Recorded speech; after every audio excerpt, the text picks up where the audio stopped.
फिर से स्वागत है मेरे चैनल पर। मैं हूं राज, आप देख रहे हैं हाईवे 33। दोस्तों, आज की जो कहानी है ये अहमदाबाद की है, गुजरात की। और ये कहानी है श्याम जी भाई ट्रक ड्राइवर की। श्याम जी का उम्र लगभग 26 साल था और एक नौजुवक हष्ट-पुष्ट ड्राइवर थे। उन्होंने ट्रक का लाइन में 17 साल में प्रवेश कर लिया था और खलासी से आज वो ट्रक ड्राइवर बने हुए थे। ट्रक का अच्छा खासा उनको अनुभव था, लेकिन जो उनका मालिक था ट्रक का, वो पैसे में देने में, सैलरी देने में बहुत दिक्कत करता था। और सुबह में जो उनका खलासी था श्याम जी का, जो ट्रक में काम कर रहा था, वो भी अपना सैलरी मांगा तो सेठ टरका दिया। वो गुस्सा हो गया था और काम छोड़ करके चला गया। बोला जब पैसे दोगे तब मैं काम पर आऊँगा। और श्याम जी भाई भी अब उस मालिक से तंग आ चुके थे। कोई ड्राइवर उनके पास में टिकता नहीं था, बस एक श्याम जी थे जो उसके पास टिके हुए थे। आधा आधा करके वो सैलरी देता था, लेकिन श्याम जी का थोड़ा लगाव था सेठ के पास से कि उसी के पास में शुरू से लेकर अभी तक काम कर रहे थे। और सेठ कभी कभी वो पूरा सैलरी भी दे देता था, औरों को तो नहीं देता था, लेकिन श्याम जी को ज़रूर दे देता था। लेकिन श्याम जी बस आज बहुत गुस्से में थे। एक तो उनका जो हेल्पर था, कंडक्टर जिसको खलासी बोलते हैं, वो काम छोड़ के चला गया था। शाम हो चुका था, शाम के करीब 7 बज रहे थे और उनका मालिक जो था वो बोला कि श्याम जी, एक अर्जेंट लोडिंग है और ज़्यादा दूर का नहीं है, इससे आप चले जाओ, घरेलू सामान है और एक जगह में डाल के आ जाओ। श्याम जी का तो गुस्सा बहुत हाई था आज। बोले नहीं मालिक, मैं अकेले तो जाऊंगा नहीं। उनका मालिक उनको समझाता रहा कि चलो कल मैं उसको भी पैसे दे दूंगा और वो भी आ जाएगा। आज पैसे नहीं था इसलिए मैं मना कर दिया था। और श्याम जी मान गए। श्याम जी चले गए वो लोडिंग करने के लिए। लोडिंग कर लिए, लेकिन मन थोड़ा आज अलग सा था। दिल इनका कुछ घबरा रहा था, पता नहीं क्यों। वह जब सामान पहुंचा करके और जब वहाँ से निकले तो करीब 11:30 का टाइम हो चुका था रात का। पार्टी से पेमेंट ले लिए और चल पड़े अपने बॉस के गोदाम, जहाँ उनका ट्रक खड़ा होता था। वो रोड तो कोई अनजान नहीं था। उस रोड पर तो हमेशा चलते रहते थे श्याम जी, और आज भी वैसा ही रोड था, लेकिन अंधेरा कुछ ज़्यादा ही था। शायद चांद नहीं निकला था और ट्रक पर चले जा रहे थे, ट्रक लेकर के अपना। कुछ ही किलोमीटर वो आगे बढ़े थे तो उनको लगा कि उनका शरीर में कोई सिहरन सा हो रहा है, ठंडक सा लग रहा है, जबकि गर्मी का महीना था। और अचानक ये सब उनको महसूस हुआ और ऐसा भी लगा कि उनके ट्रक में कोई है।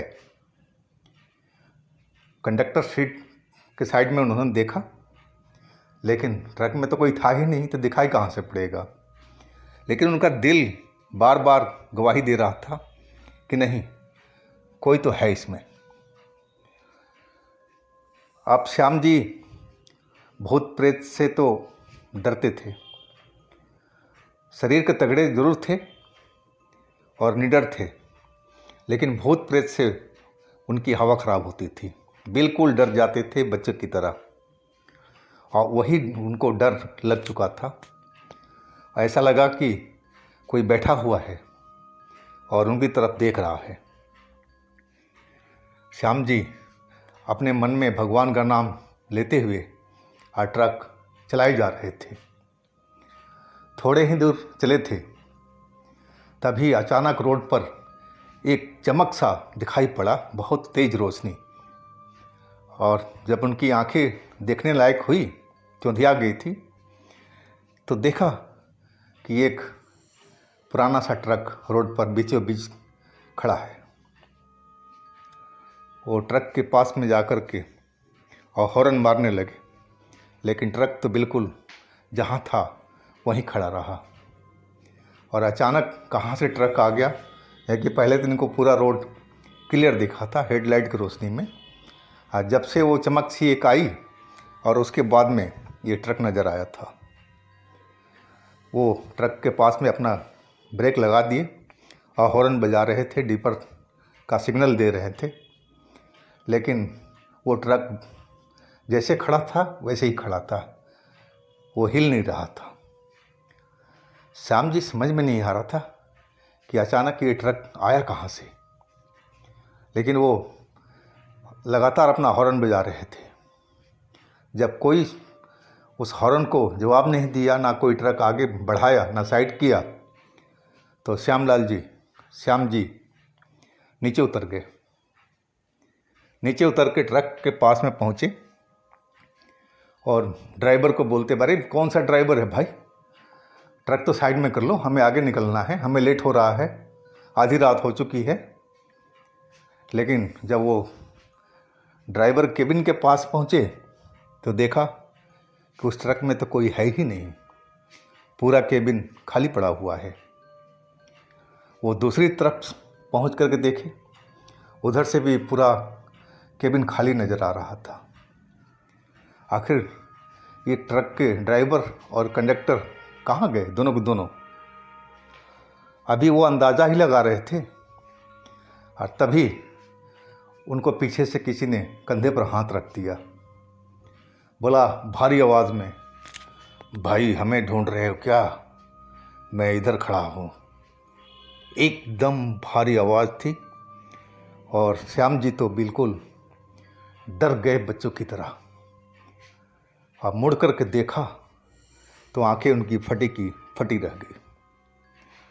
वो 7-8 फीट का आदमी और बहुत मोटा तगड़ा। वैसे तो श्याम जी भी एक पहलवान की तरह थे, लेकिन उनसे बहुत ज़्यादा पहलवान दिख रहा था। और चेहरा तो एकदम भयंकर सा था उसका, बड़ी बड़ी मूंछें और बड़ी बड़ी मोटी मोटी आँखें, और आँख जो ऐसी थी जैसे उसमें बल्ब लगाया हो लाल रंग का, वैसे ही जल रही थी, दिखाई पड़ रही थी, बिल्कुल लाल सुर्ख। श्याम जी तो लगा कि अब उनका काम तमाम हो जाएगा, और वो भागने चाहे वहाँ से अपने ट्रक के साइड में, लेकिन भाग नहीं सके, क्योंकि वो जो उनके पीछे भूत खड़ा था उनकी कॉलर पकड़ करके हवा में उठा दिया था। वो हवा में झूल रहे थे और उन्होंने चिल्लाना शुरू कर दिया था, बचाओ बचाओ। लेकिन रात तो बिल्कुल हो चुकी थी, आधी रात थी, ट्रैफिक कोई था नहीं, सड़कें बिल्कुल सुनसान थी, आसपास में कोई बस्ती नहीं थी, तो आखिर उनकी आवाज़ सुने तो कौन सुने। वो एकदम समझ गए थे कि आज इसी भूत के हाथों मुझे मरना है, और वो भगवान को याद भी कर रहे थे मन में और चिल्लाए जा रहे थे। जो भूत था अब उनको और ऊपर उठा लिया था और वहाँ से वो नीचे झटके से उनको रोड पर फेंक दिया था। गिरते ही श्याम जी के लगा कि शरीर के सारी हड्डियाँ चरमरा गई है, बहुत तेज का दर्द उठा था उनके पूरे बदन से, और उनका लगा कि बस उनकी आंखें बंद होती जा रही है, दर्द के मारे बेहोशी की हालत हो रही थी उनकी। और तभी उनको लगा कि कोई लड़की आई है उनकी ट्रक के साइड से, और वो उनको संभाल लिया अपने हाथों में और उस भूत से बोला कि तुम यहाँ से भाग जाओ, निकल जाओ यहाँ से। बस इतना ही उन्होंने श्याम जी ने सुना था और बेहोश हो चुके थे। जब उनको होश आया तो उन्होंने देखा कि वो तो अपनी ट्रक में लेटे हुए थे पिछली बेंच पर। सुबह होने जा रही थी और एकदम वो जैसे दिमाग उनका पागल हो गया था रात की बात सोच करके। सारी बात उनको याद आ गई थी और हड़बड़ा करके उठे तो देखा उनके बदन पर एक भी कपड़ा नहीं था, बिल्कुल नंगे वो लेटे हुए थे लंबे वाली बेंच पर। आखिर ये सब क्या था, क्या हो रहा था उनके साथ में रात में, और ट्रक कैसे आया था और वो भूत उनको जिंदा कैसे छोड़ दिया जबकि इतना ऊंचाई से उनको पटका था। लेकिन अब उनके शरीर में कोई ऐसा लग नहीं रहा था कि कोई हड्डी टूटी है, सब कुछ नॉर्मल था। आखिर ये सब क्या चल रहा था उनके साथ में, इसका जवाब श्याम जी के पास में बिल्कुल नहीं था। और वो जल्दी से कपड़े पहने, सुबह तो हो ही चुकी थी, और अपना ट्रक स्टार्ट किए और सीधा अपने मालिक के गोदाम पर पहुंच गए। जब वो पहुंचे थे तो मालिक का जो घर था गोदाम के ऊपर ही था और ट्रक बाहर खड़ा करके और घंटी का बटन दबा दिया था। मालिक ऊपर से ही देख के बोले, अरे रात में कहाँ था भाई श्यामला? लेकिन श्याम जी बिल्कुल बोले नहीं, चुपचाप खड़ा रहे। मालिक नीचे उतर करके आया, बोला क्या हुआ श्याम जी? श्याम जी भाई क्या हुआ? अब श्याम जी सारी बात मालिक को धीरे धीरे करके बताए कि मालिक रात में मेरे साथ में ऐसा ऐसा घटना हुआ है, मेरी तो जान जाते जाते बची। अगर वो लड़का होता तो शायद आज ये नहीं होता मेरे साथ में, रात में जो हुआ है वो मेरे साथ नहीं होता और ये सब आपकी वजह से हुआ है। आपने उसके पैसे दे दिए होते तो आज वो काम पर होता। से मालिक मेरा भी हिसाब कीजिए और मैं आपके पास में बिल्कुल नौकरी नहीं करूँगा। मालिक उनको फुसलाता रहा, बहलाता रहा कि चलो जो हो गया, आगे से तुम अकेले नहीं जाना होगा, कोई न कोई तुम्हारे साथ में ज़रूर रहेगा। लेकिन श्याम जी अब वहाँ से उसको पैसे दे करके जो भी बनता था अपना हिसाब और दे करके चल दिए थे। वो अपने घर आ चुके थे। घर पहुँच करके और ये घटना अपने परिवार में भी उन्होंने बताया। परिवार वाले भी श्याम जी की बात सुन करके डर चुके थे। बोले श्याम जी चलो तुम्हें किसी तांत्रिक के पास दिखाया जाए कि तुम्हारे साथ में कुछ अनिष्ट तो ना हो। लेकिन श्याम जी बोले नहीं मैं ठीक हूँ, मुझे कुछ नहीं हुआ है, जो होना था वो तो रात में हो चुका है, मैं बिल्कुल स्वस्थ हूँ। वो किसी की बात नहीं माने परिवार में। वो लेट गए थे दोपहर में और जब शाम हुई तो उनके शरीर में दर्द सा होने लगा और बुखार चढ़ने लगा था। शाम होते ही वो डॉक्टर के पास में गए, उनका परिवार वालों ने उनको लेके गए डॉक्टर के पास में। डॉक्टर ने दवाई दिया, दवाई के असर से बुखार उनका कुछ कम हुआ लेकिन उतरा नहीं। सुबह तक वो बुखार में थे, पूरा शरीर उनका दर्द कर रहा था।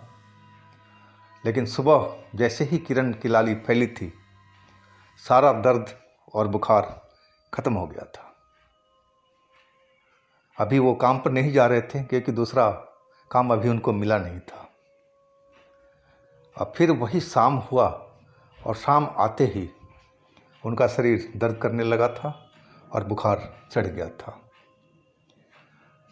वो डॉक्टर के पास में दोबारा गए। डॉक्टर ने दवाई बदल के दिया और दवाई का असर जितना देर रहा उतना बुखार कम था और बाकी फिर बुखार चढ़ गया था। वो बुखार में तड़पते रहे थे रात भर। कभी बुखार कम हो जाता, कभी ज़्यादा हो जाता। लेकिन सुबह होते ही, किरण फूटते ही, लाली सूरज के निकलते ही और बुखार तो जैसे जादू मंत्र की तरह गायब हो जाता था और बिल्कुल तंदुरुस्त हो जाते थे। तभी उनके मन में शक हुआ कि हो ना हो मुझ पर कोई कुछ हुआ है।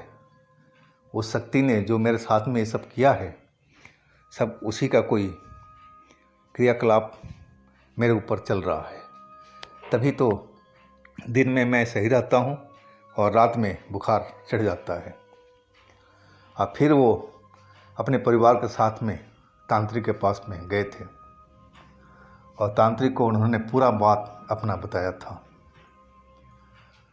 तांत्रिक उनको अच्छी तरह से देखा और कुछ जड़ी बूटी भी उनको खाने को दिया था और इसके बाद में एक धागा भी सिद्ध करके उनके गले में बांध दिया था। बोला कि अब हफ्ता दिन तक मेरे पास में सुबह सुबह आओ, तुम्हारे ऊपर में कोई बहुत भारी चुड़ैल का साया है और तुम्हें वो धीरे धीरे करके मारना चाह रही है। अब ये बात सुनकर के श्याम जी भी डर गए थे और उनके परिवार वालों भी। वो उस तांत्रिक से पूछे भी थे कि बाबा ये अब चुड़ैल आपके जादू से, आपके मंत्र से उतर तो जाएगी ना? तो तांत्रिक बोला हाँ, लेकिन टाइम लगेगा। हो सकता है महीना दिन भी लगे, लेकिन इतना है कि मैं उसको भगा दूंगा श्याम जी के शरीर से।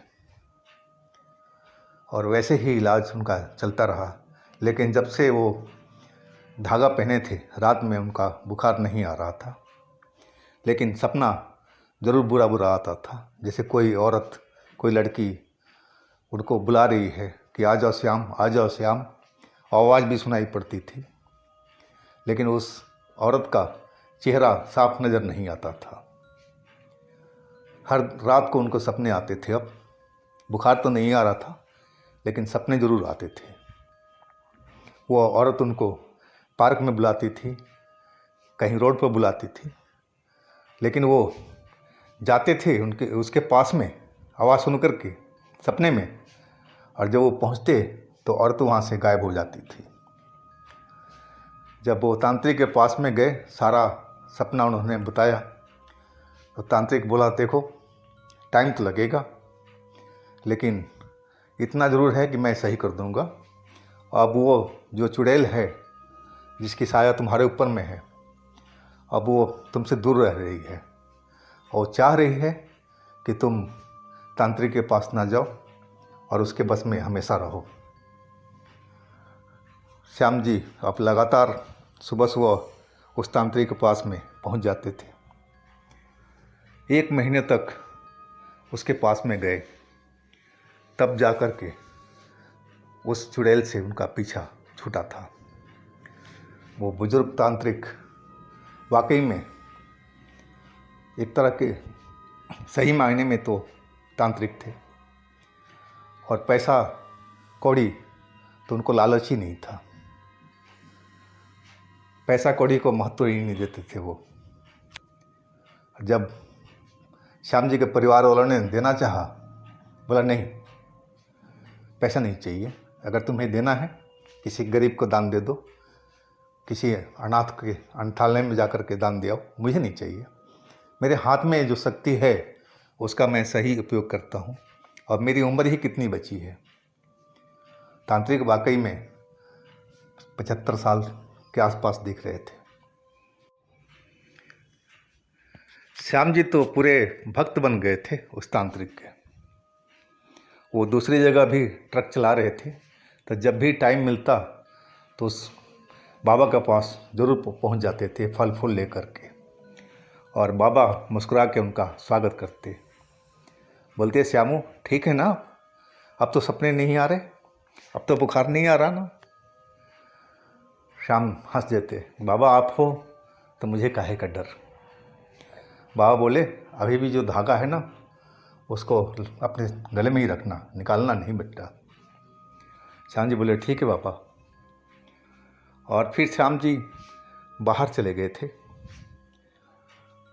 क्योंकि अब जो ट्रक चला रहे थे वो लोकल नहीं था, वो पूरे भारतवर्ष में चल रहा था।